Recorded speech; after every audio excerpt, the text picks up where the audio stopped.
Okay, hi everyone, here is Rashmi. ये आपके इस लेक्चर में C++ के लेक्चर में मैं कुछ खास आपको बताने जा रही हूँ। Scope resolution operator, very very important. Okay, last lecture में आपने देखा था इनलाइन फंक्शन के बारे में बताया था मैंने। ये 4th लेक्चर है आपके C++ का। इसमें मैं आपको बताने जा रही हूँ स्कोप रिजोल्यूशन ऑपरेटर के बारे में। तो मैं आपको बताऊंगी कि इस ऑपरेटर का यूज आप कहाँ कहाँ करते हैं।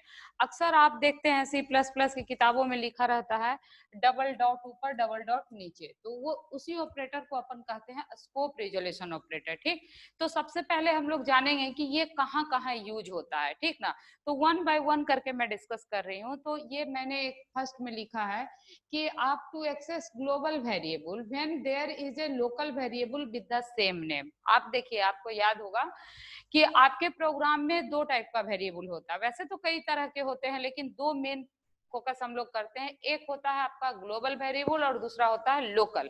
तो आपको मैंने सीके लेक्चर में बहुत जगहों पे ग्लोबल लोकल डिस्कस किया, आपको याद भी होगा, और मैं आपको यहाँ पे याद दिला देती हूँ।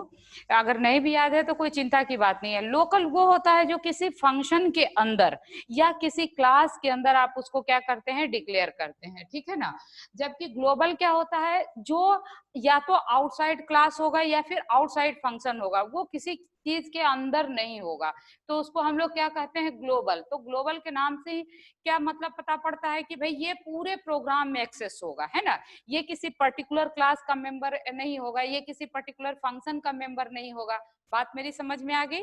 तो देखिए क्या समझ में आई कि ग्लोबल वेरिएबल वो होगा जो ना तो किसी क्लास के अंदर होगा ना तो किसी फंक्शन के अंदर होगा, यानी कि वो बिल्कुल आउटसाइड होगा। ठीक है, तो जैसे यहाँ देखिए मैंने टॉप पे लिखा है इंटीजर नम। आप कोई भी वेरिएबल ले सकते हैं। तो देखिए आप इस नम को कहेंगे ना कि मैम ये तो किसी फंक्शन में है ही नहीं, ये किसी क्लास में डिफाइन किया ही नहीं है आपने। तो इसका मतलब क्या हुआ, इसका मतलब ये हुआ कि this num is global variable. Clear? तो ग्लोबल वेरिएबल की पहचान समझ में आ गई। उसका प्लेस देख के हम लोग को पता पड़ता है कि कहाँ पे वेरिएबल को डिक्लेयर किया गया है। इससे पता पड़ता है कि वेरिएबल लोकल है कि ग्लोबल। आप कहोगे ये तो हमें पता है, चलो ठीक है, पता है तो अच्छी बात है। अब इसमें मेन में आ जाओ आप। ठीक, यहाँ मैंने एक मेन फंक्शन बनाया। अब देखो, अभी अभी मैंने क्या बोला कि अगर किसी वेरिएबल को किसी फंक्शन के अंदर बनाया जाता है तो उसको क्या कहा जाता है, लोकल।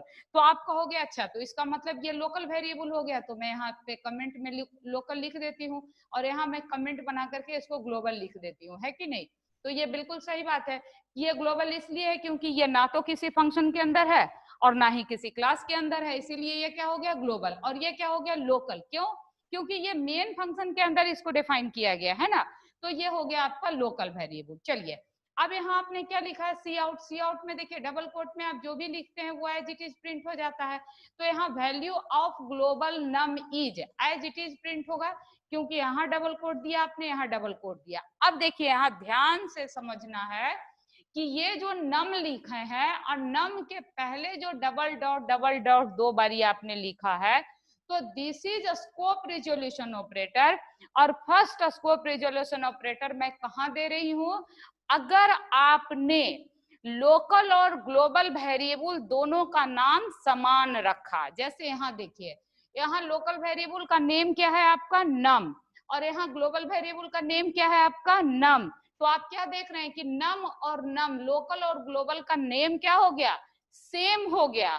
तो उस परिस्थिति में अगर आपको प्रोग्राम में ग्लोबल वेरिएबल को एक्सेस करना है तो आपको क्या लिखना पड़ेगा, स्कोप रिजोल्यूशन ऑपरेटर। क्लियर हो गई हमारी बात? तो यहाँ जब हमने स्कोप रिजोल्यूशन ऑपरेटर लगा दिया है तो ये नम जो होगा किस नम को एक्सेस करेगा, नॉट टू दिस नम, ये किसको एक्सेस करेगा, ग्लोबल नम को। अच्छा देखिए, ग्लोबल नम में आपने कोई डाटा डाला है क्या, आप कहेंगे नहीं मैम। तो ग्लोबल के साथ और स्टैटिक वेरिएबल के साथ बात क्या होती है, अगर हमने कोई इनिशियल वैल्यू नहीं डाला है तो वो इनिशियल वैल्यू क्या ले लेता है, इंटीजर के केस में बाय डिफॉल्ट 0। तो जब ये नम प्रिंट होगा तो इसकी वैल्यू क्या प्रिंट होगी, 0। क्यों 0 प्रिंट होगी, क्योंकि ये जो नम है स्कोप रिजोल्यूशन ऑपरेटर के कारण ये ग्लोबल वेरिएबल को एक्सेस करेगा, और ग्लोबल वेरिएबल अपने आप अगर हमने कोई वैल्यू इनिशियलाइज नहीं किया है तो वो बाय डिफॉल्ट क्या ले लेगा, 0। क्लियर हो गया? आपको अच्छा लगा ये जानकर? अब यहाँ देखिए इसी सेम फंक्शन में आपने यहाँ सिंपली नम लिखा है, तो ये नम किसको एक्सेस करेगा? तो यकीनन इस लोकल वेरिएबल को एक्सेस करेगा, ठीक ना। तो लोकल वेरिएबल में आपने क्या वैल्यू डाल रखा है? 10। तो यहाँ जो आउटपुट प्रिंट होगा वो क्या प्रिंट होगा? Value of local num is 10। Clear है ना? ये स्लैश एन आपको याद होगा नया लाइन ब्रेक करने के लिए। नया लाइन ब्रेक करने का मतलब क्या? कि आपका ऊपर में जो कुछ भी आउटपुट आया होगा उससे नए लाइन में ये लाइन प्रिंट होगा, है ना, नेक्स्ट लाइन में ये प्रिंट होगा। क्लियर हो गई ना बात हमारी? तो आप क्या समझे? आपको याद रहा? पहले तो मैंने आपको बताया कि लोकल और ग्लोबल वेरिएबल क्या होता है, आपको क्लियर हो गया? लोकल वेरिएबल वो होता है जो किसी भी क्लास या किसी फंक्शन में डिक्लेयर नहीं किया जाता है। जैसे कि यहाँ पर नम जो है, ये नम क्या है? ग्लोबल, क्योंकि ये किसी मेंबर, किसी क्लास या किसी फंक्शन का मेंबर नहीं है। फिर लोकल क्या बताया हमने कि भाई जो फंक्शन के अंदर या क्लास के अंदर डिक्लेयर किया जाता है। अब यहाँ देखिए नम जो है क्लास और फंक्शन के अंदर डिक्लेयर किया गया, इसलिए इसको नम कहते हैं। अब यहाँ गौर कीजिए कि इसमें स्कोप रिजोल्यूशन ऑपरेटर कब यूज करेंगे? जब सेम नाम का वेरिएबल आपके प्रोग्राम में लोकल भी है और क्या है? ग्लोबल भी है। जैसे यहाँ देखिए ये नम ग्लोबल भी है और नम क्या है? लोकल भी है। तो अगर आप ग्लोबल वेरिएबल को एक्सेस करना चाहते हैं प्रोग्राम फंक्शन के अंदर, तो आपको स्कोप रिजोल्यूशन ऑपरेटर लगाना पड़ेगा, जैसे कि यहाँ आपने लगाया।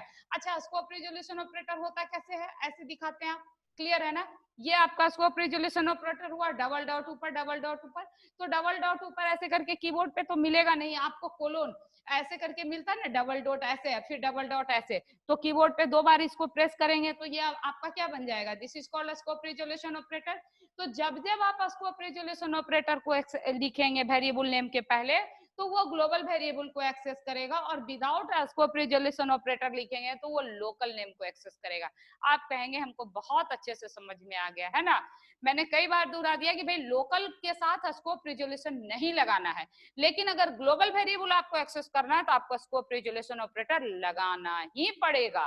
अब इसकी जरूरत तभी पड़ेगी जब ग्लोबल और लोकल वेरिएबल का नाम समान हो जाए आपके प्रोग्राम में, तब उसको डिस्टिंग्विश करने के लिए स्कोप रिजोल्यूशन ऑपरेटर का मदद लेते हैं। चलते हैं अब दूसरा एप्लीकेशन आपको स्कोप रिजोल्यूशन ऑपरेटर का बताती हूँ, बहुत ज्यादा यूज होता है।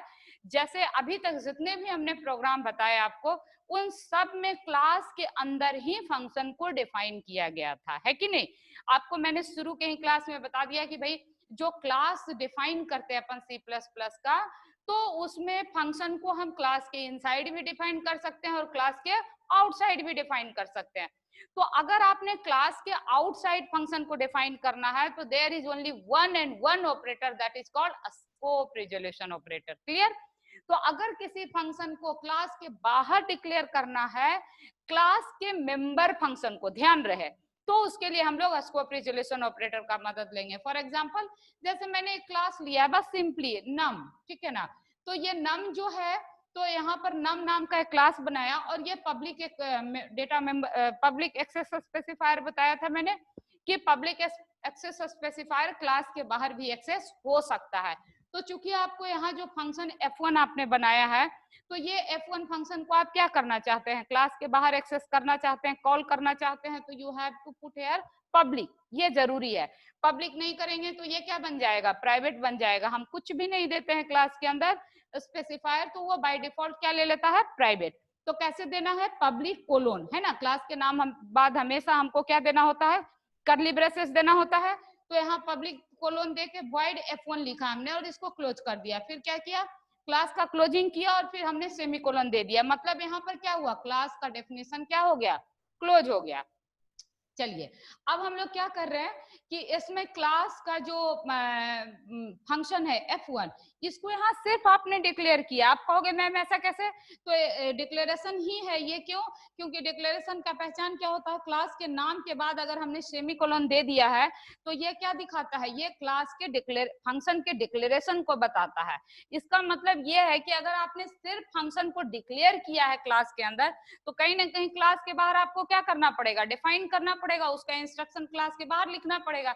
तो जब आप किसी फंक्शन के क्लास के मेंबर फंक्शन को क्लास के बाहर लिखना चाहते हैं तब आपको स्कोप रिजोल्यूशन ऑपरेटर लगाना ही लगाना पड़ेगा। जैसे अगर ये फंक्शन कुछ भी नहीं रिटर्न कर रहा है तो आप क्या लगाएंगे, वॉइड लगाएंगे। हाँ, मैंने वॉइड लगाया है क्योंकि ये फंक्शन कुछ भी रिटर्न नहीं कर रहा है। उसके बाद मैंने क्या लिखा है, क्लास का नाम, उस क्लास का नाम जिस क्लास का ये फंक्शन क्या है, मेंबर है। तो जरा देखिए F1 किस क्लास का मेंबर है, नम क्लास का मेंबर है।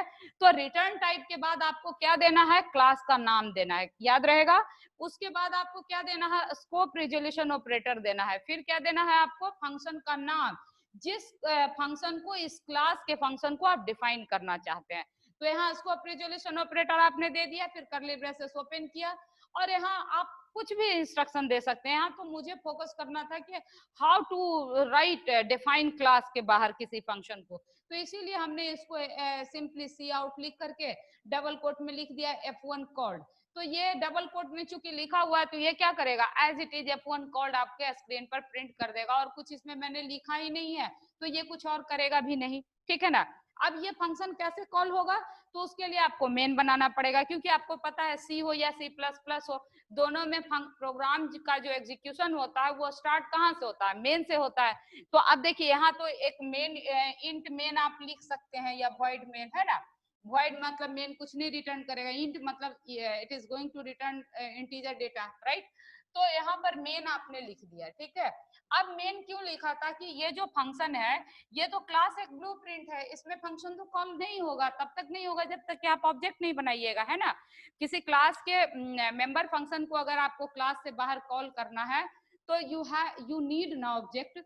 तो आपको क्या करना पड़ता है, कर्ली ब्रेसेस ओपन करके पहले क्लास का ऑब्जेक्ट बनाना होगा। और किस क्लास का ऑब्जेक्ट, तो देखिए नम नाम का ऑब्जेक्ट। बच्चे क्या गलती करते हैं, बहुत ज्यादा जो गलती करते हैं शुरुआती में, कंपाइल टाइम एरर जो आता है, बच्चे ज्यादातर जो मैंने रीड किया है, यहाँ क्लास के का जो क्लोजिंग होगा वहां सेमीकोलन छोड़ देंगे। क्लास का नाम में जैसे यहाँ आपने नम लिखा है, कैपिटल एन के साथ शुरू किया है, यूएम स्मॉल है, तो यहाँ बच्चे क्या करेंगे, कैपिटल एन यूएम को मेंटेन नहीं करेंगे। हो सकता है कुछ बच्चे एन के बाद स्पेस दे देंगे, यूएम लिख देंगे, कुछ स्मॉल में एन यूएम लिख देंगे। तो ये सब गलत है, केस सेंसिटिव लैंग्वेज है ये सब, ठीक है ना। जिस तरीके से आपने यहाँ नम लिखा बिल्कुल एज इट इज आपको कैपिटल स्मॉल लेटर का ध्यान रखते हुए लिखना पड़ेगा, you will not get any error, right. तो यहाँ पर नम आप लिखेंगे, कैपिटल एन यू एम लिखा है तो यहाँ भी एज इट इज लिखिए, फिर स्पेस देके कोई भी वैलिड वेरिएबल नेम लिखेंगे आप, तो उसमें क्या होगा, ऑब्जेक्ट क्रिएट हो जाएगा। तो यहाँ जो एन है, this is the object of what type of class, num. Num नाम के क्लास का एक ऑब्जेक्ट बन गया एन। हमने पहले भी ये बताया, अभी आज फिर रिपीट कर दिया। अब इस एन के लिए मेमोरी लोकेट होता है, लेकिन इसमें चूंकि कोई भी मेंबर वेरिएबल आपने बनाया नहीं है तो कोई मेमोरी लोकेट नहीं होगा। लेकिन हाँ, अब क्या है, ये ऑब्जेक्ट इसके मेंबर फंक्शन को कॉल कर सकता है, किससे, मेन से। लेकिन ध्यान रहे ये कौन से मेंबर फंक्शन को कॉल करेगा, तो ये कॉल करेगा सिर्फ और सिर्फ पब्लिक मेंबर फंक्शन को, प्राइवेट को तो ये कॉल कर नहीं सकता है कि नहीं। तो पब्लिक मेंबर फंक्शन को कॉल करने के लिए आपको क्या लिखना पड़ेगा, ऑब्जेक्ट का नाम पहले लिखिएगा एन, और डॉट लिखिएगा, और जिस फंक्शन को आप कॉल कर रहे हैं, देखिए इसमें एक ही फंक्शन तो आपने F1 बनाया है तो F1 को आप कॉल कर रहे हैं। तो अगर यहाँ पे पब्लिक आप नहीं लिखेंगे तो ये क्या हो जाएगा, एरर दे देगा, क्योंकि F1 अगर प्राइवेट है तो मेन से वो एक्सेस नहीं होगा, कॉल नहीं होगा। बार बार मैंने हर लेक्चर में बोला है ये बात। और अगर यहाँ हमने पब्लिक लिख दिया है तो अब ये कॉल होगा, और इसमें चूंकि हमने कुछ लिखा ही नहीं, F1 called as it is सिर्फ प्रिंट कर देगा सी आउट, एक ही स्टेटमेंट आप फंक्शन के अंदर दिए हैं तो ये इतना ही करेगा। तो देखिए मुझे इसमें आपको फोकस करना था कि स्कोप रिजोल्यूशन ऑपरेटर कहाँ कहाँ यूज करते हैं। तो अभी मैंने 2 ही जगह बताया, और भी जगहों पे है जो आगे चल के और भी आगे लेक्चर में मैं डिस्कस करूंगी। तो आज का जो है ये मैंने बता दिया आपको कि भाई अगर लोकल ग्लोबल है तो उसमें ये होता है, स्कोप रिजोल्यूशन ऑपरेटर का इस्तेमाल जब ग्लोबल वेरिएबल को आपको फंक्शन के अंदर यूज करना है तो वहां पर करते हैं। दूसरा मैंने बताया कि ग्लोबल स्कोप रिजोल्यूशन ऑपरेटर का यूज आप जब किसी क्लास के फंक्शन को क्लास के बाहर डिफाइन करना चाहते हैं मेंबर फंक्शन को, तब आपको स्कोप रिजोल्यूशन ऑपरेटर का मदद लेना पड़ता है। और क्या सिंटेक्स है, पहले क्लास का नाम, फिर स्कोप रिजोल्यूशन ऑपरेटर, फिर फंक्शन का नाम, फंक्शन का सिंबल और कर्ली ब्रेसेस देकर के ओपन क्लोज के अंदर आपको जो भी फंक्शन का इंस्ट्रक्शन है वो आप लिख देते हैं। एकदम क्लियर हो गया आपको, ये बात समझ में आ गई? तो देखिए स्कोप रिजोल्यूशन ऑपरेटर को यूज करके हम लोग स्टैटिक वेरिएबल को भी एक्सेस करते हैं, तो वो उसको मैं नेक्स्ट वीडियो में कवर करती हूँ। फिर इसके बाद मैं जिस तरह से मैंने स्कोप रिजोल्यूशन ऑपरेटर का यूज करके फंक्शन को बाहर डिफाइन किया, और भी एग्जांपल मैं लूंगी लेकिन नेक्स्ट वीडियो में लूंगी। तो उम्मीद है आपको स्कोप रिजोल्यूशन ऑपरेटर का पर्पस समझ में आ गया होगा। प्रैक्टिस प्रॉब्लम के लिए मैं और भी एग्जांपल लेकर के और भी वीडियो शूट करके आपको अपलोड कर दूंगी। अगर आपको ये लेक्चर अच्छा लगा होगा तो प्लीज कमेंट करना मत भूलिएगा, और इसको सब्सक्राइब चैनल जरूर कर लीजिएगा, लाइक शेयर करना मत भूलिएगा, ये बहुत जरूरी है हमारे इनकरेजमेंट के लिए। आप बच्चों का फीडबैक मुझे मिलता रहता है। कुछ अगर आपका सुझाव हो, कमेंट हो, तो मेरे डिस्क्रिप्शन में आप मेरा व्हाट्सएप नंबर दिया रहता है, आप कुछ भी क्वेरी हो तो उसमें आप हमको मैसेज कर सकते हैं, ठीक है? Thank you. हम लोग तब तक आप इस वीडियो को एंजॉय कीजिए, फिर हम लोग नेक्स्ट वीडियो में मिलेंगे। Okay, take care, bye, thank you.